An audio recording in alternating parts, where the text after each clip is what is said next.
A man dug a tunnel for 12 years to escape prison, and when he finally saw the light, he fell to his knees weeping. His story of perseverance revealed buried truths that shook the entire justice system. A journey of sacrifice, justice, and redemption that will transform your perception of freedom. Prepare yourself for a story that will grip your heart. Leave your like, subscribe to the channel, and comment from which town you are witnessing this incredible saga. At the break of dawn, when the wind whispered forgotten promises across the dust dunes and the gnarled scrubland stretched under the first rays of sun like old bones warming, life in Dry Creek began. The settlement was little more than a cluster of stubborn buildings, rooted in the golden and cruel landscape. The air smelled of dry earth, sweat, and occasionally, the thin smoke rising from the chimneys of the few adobe houses, contrasting with the wattle and daub shacks. The sun didn't ask for permission. It simply hammered the earth, forcing everything living there to seek shade or bow under its relentless yoke. The days were long, the nights infinitely starred, and the silence was only broken by the lament of the wind or the cry of some bird of prey in the cobalt blue sky that seemed larger than anywhere else in the world. It was a place where the force of nature set the rules, and men were mere appendages, struggling to wrest sustenance from a land that gave nothing for free. The law, when it existed, was often made by the calloused hands of the inhabitants themselves, a rustic code of honor, forged in necessity and the distance from centers of power. John's ranch lay a little way off from the core of the settlement, supported by timbers that groaned with every gust of wind, as if telling ancient secrets to the empty immensity. John was a man in his early 40s, but the sun and dust had left deep marks on his face, grooves that looked like maps of hard journeys. His gaze, usually fixed on the horizon, could capture nuances most didn't see. The subtle change in foliage color indicating the approaching drought, the flight of a bird signaling a lurking predator. He had the patience of one who learned from the land, waiting for the right time to plant, to harvest, to act. But his hands never found rest. They were always carving pieces of wood, he found, transforming stumps into small, rough figures, animals, abstract shapes, faceless heads. He left them abandoned in corners, as if the act of creation was more important than the finished work, perhaps a reflection of his own incomplete journey. Years ago, driven by gold fever and the promise of wealth the frontier beckoned, he had left, leaving behind a family in search of a dream that now, achieved, felt hollow. The weight of that choice hung over him, a silent burden his gaze towards the west seemed to want to reach, perhaps seeking a forgiveness only he could grant. Self. In that microcosm of humanity that was Dry Creek, Joe's saloon functioned as the beating heart. The floorboards creaked under dusty boots, the out-of-tune piano emitted sad melodies on lonely nights, and the smell of cheap liquor and smoke permeated the air. Joe, the owner, was a middle-aged man, lean and with eyes that seemed to have seen many springs and winters. He didn't collect coins but stories. Every customer, every stranger, every whisper of conversation was absorbed by him, stored in a prodigious memory. His motivation was clear and painful. He had seen a community disappear, into the aridity, stories lost to the wind and oblivion. In Dry Creek, he swore to himself, he would be the guardian of memories, the chronicler of a time modernity hadn't yet reached. Another figure who traveled among the settlements and found a temporary foothold in Dry Creek was Mary. Called Doc by some, healer by others, she was a woman of uncertain origin, with a bag full of dried herbs, strange instruments, and scribbled notebooks with mysterious notes. She traveled bringing knowledge, pain relief, and cures many considered witchcraft, in a time and place where modern medical science was rare and distrusted. Her journey was driven by the need to prove her worth, to show that a woman's hands could not just comfort, but also heal, in a world dominated by brute force and prejudice. Tension, invisible and persistent, hung over Dry Creek like the storm. Clouds that formed on the horizon, dark and threatening, but which rarely delivered their much-needed rain. The wells, lifelines for the settlement, began to show their sandy bottoms, and the murmur among the residents spread like dust on the wind. They said the creek that fed the region, Cougar Creek, was changing its course, its flow diminishing.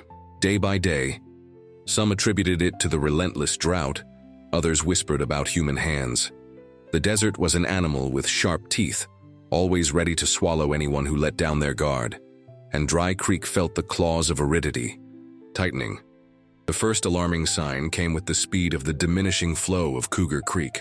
John, with his keen eye, noticed that the water didn't just evaporate under the cruel sun, but seemed to disappear before reaching the main bed.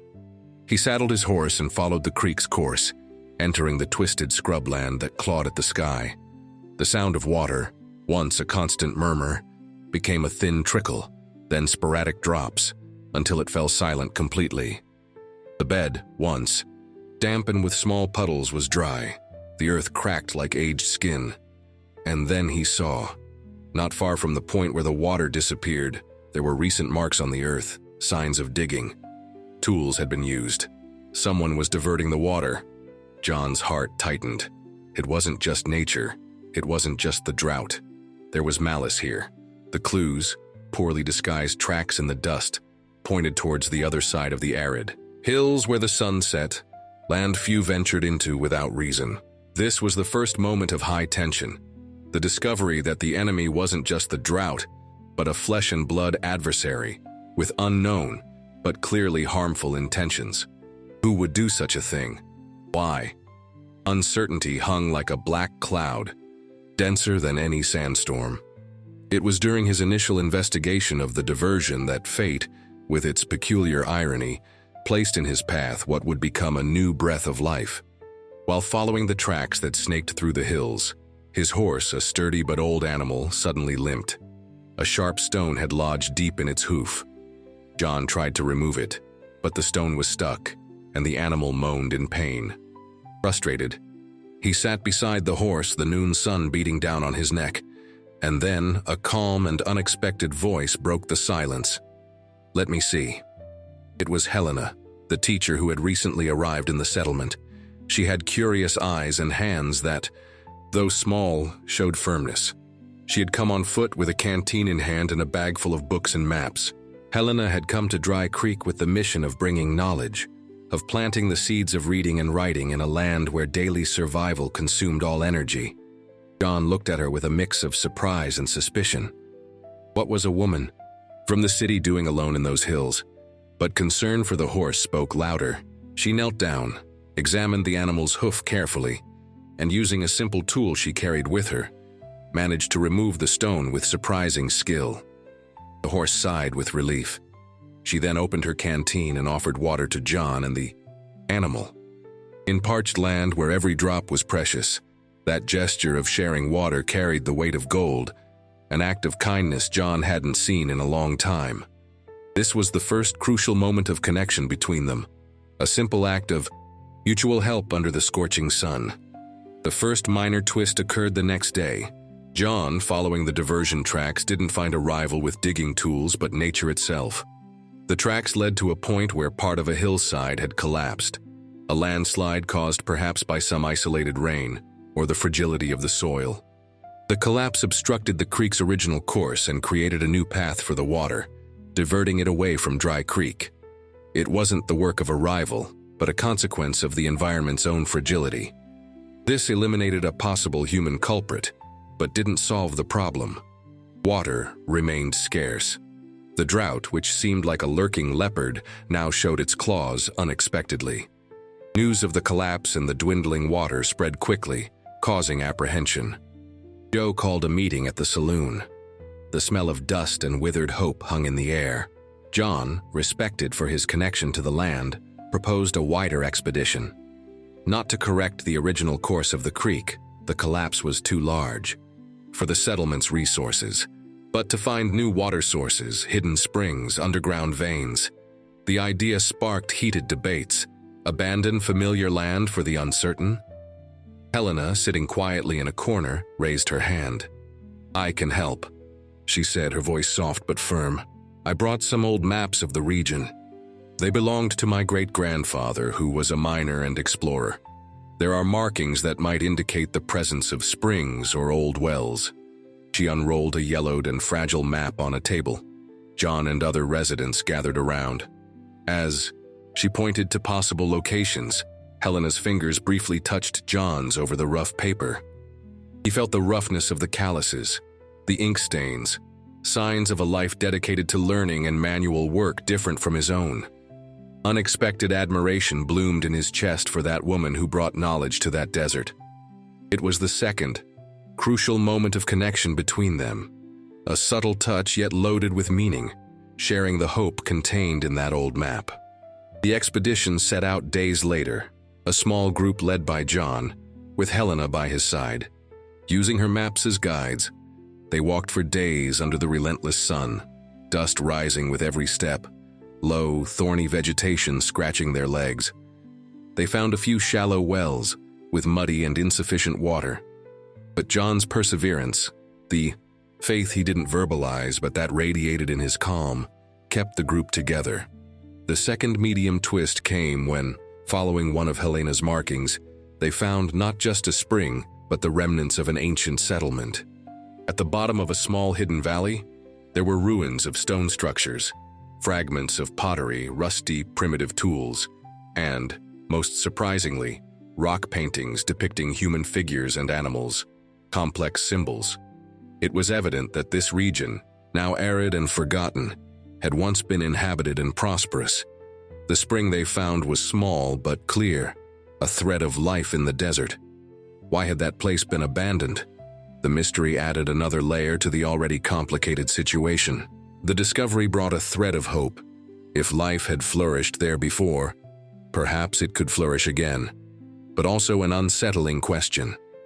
On the way back to Dry Creek, late in the afternoon, the sky that seemed so innocent suddenly darkened. A sandstorm, unforeseen and fierce, descended upon them with the fury of a mythical monster. The wind howled, sand whipped their skin, visibility dropped to zero. Without hesitation, John grabbed Helena's arm and pulled her towards a rock formation. He knew, a small cave that offered shelter. Sand blocked the entrance, turning the interior into a dark, stuffy refuge. Inside, by the faint light of a small lantern John always carried, the smell of the cave's damp earth mixed with the smell of sand raised by the storm. Fear was etched on the faces of the other members of the expedition. There, confined, the third crucial moment of connection occurred. A sharing of vulnerabilities that the darkness and the imminent danger facilitated. Helena, the ever-composed teacher, trembled slightly. She confessed her fear that her efforts would be in vain, that the knowledge she so valued couldn't take root in such arid land, that her dream of a thriving school was just a mirage. John, in turn, in a murmur almost inaudible over the howl of the wind outside, revealed the burden he carried, the fear that his search for redemption, for a purpose in his land, had come too late, that the time to correct past mistakes had run out. Mutual honesty created a silent bond between them. When the storm finally subsided, leaving behind a heavy silence and an intoxicating smell of wet earth, a brief moment of hope hung in the air. The earth had received a breath of life. But upon returning to Dry Creek, reality struck them again. The storm's wind had caused significant damage to the settlement. Roofs were torn off, fences knocked down, and the small wooden school, Helena's pride, was partially destroyed. The small victory of finding a spring and the remnants of the past came at a clear and painful cost. The third major twist came from the discovery in the cave. Upon examining the paintings and symbols on the rocks, Helena realized they weren't just artifacts. Combining her knowledge of ancient civilizations and her great-grandfather's maps, who had an interest in geology, she interpreted some symbols as a diagram, a rudimentary map of an underground water system, an aquifer hidden beneath the rocks. The ancient settlement didn't just rely on the surface spring. It had access to a vast underground reserve. This would explain why it prospered and was later abandoned. Perhaps the access to the water was lost or sealed. Hope, which was once a fragile thread, now seemed like an underground river, powerful and promising. As the community mobilized to find access to this hidden treasure, Digging at the location indicated by the maps and the markings in the cave, internal tensions began to surface. The prospect of finding water in abundance revived hopes, but also brought to light old distrusts and disagreements about the future of Dry Creek. Some, tired of the constant struggle against aridity, wanted to abandon the settlement and leave for where the train would arrive, seeking an easier life. Others, attached to the land and memories, defended the territory at any cost. Joe, the saloon owner, shared his story, explaining the intensity of his stubbornness in preserving the memories of Dry Creek. He had lost a previous community to the drought, seen houses and entire lives turn to dust and oblivion. Mary, the itinerant doctor, showed knowledge about the plants that grew around underground sources, using her skill to help identify the exact spot where they should dig. Her wisdom, once viewed with suspicion, was now a valuable guide. The secondary, narrative threads of Joe and Mary intertwined with the main one. The search for water became a search not just for physical survival, but for the preservation of identity and community.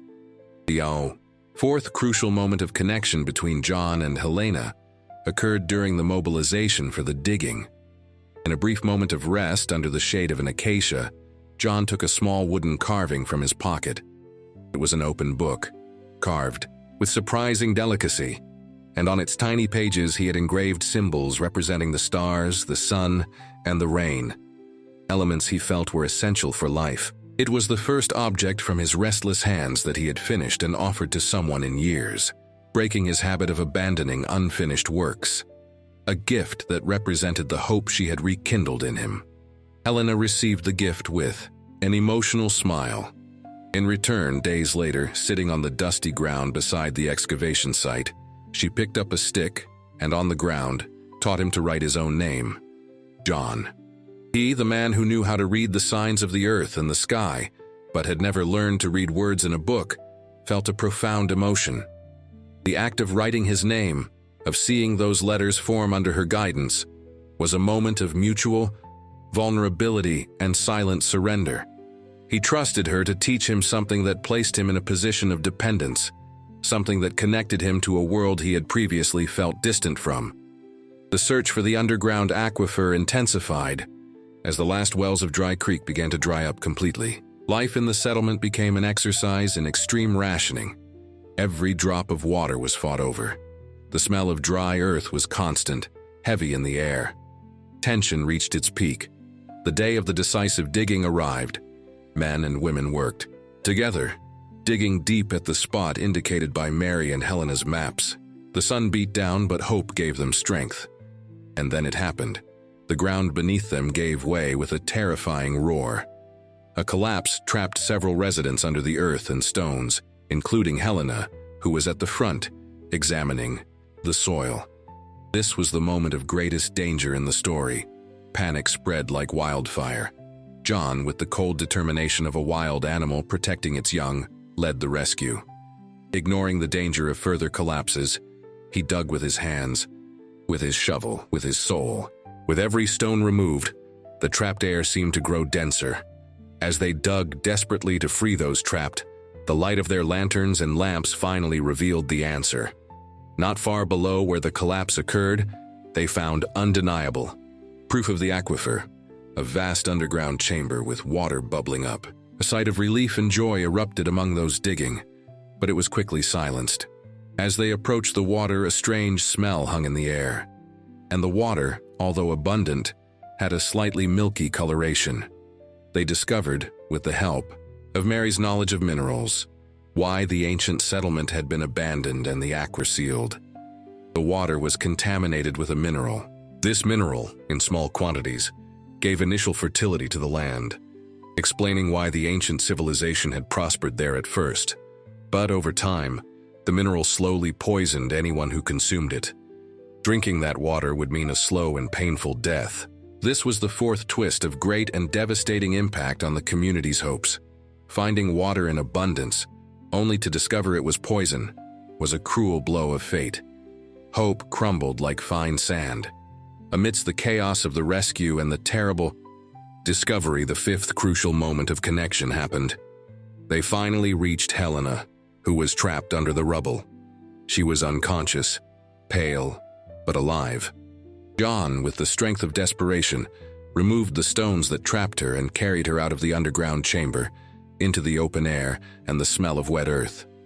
With her inert body in his arms, he whispered words he would never have had the courage to say if she were conscious. He confessed the fear he felt of losing her, the emptiness her leaving would create.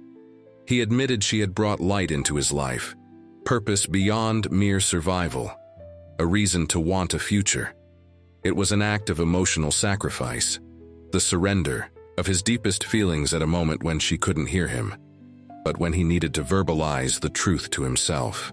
He carried her back to the settlement, his heart heavy, not knowing if she would wake to hear those words again. This final act of rescue and vulnerability solidified the bond between them, even if unilaterally in that instant.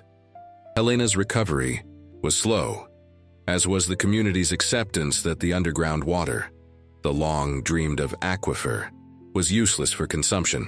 Despair hung over Dry Creek like the dust from the storm that was still settling. Some residents began packing their belongings, ready to leave. The future looked bleak. John, who for so many years had looked to the west, to the frontier and the past he had left behind, began to look to the east, towards where the train, the promise of modernity and connection, would eventually arrive. They didn't need to depend only on what the land immediately gave them underfoot, he thought. Dry Creek didn't need to be just a place of extraction, but of passage, a meeting point.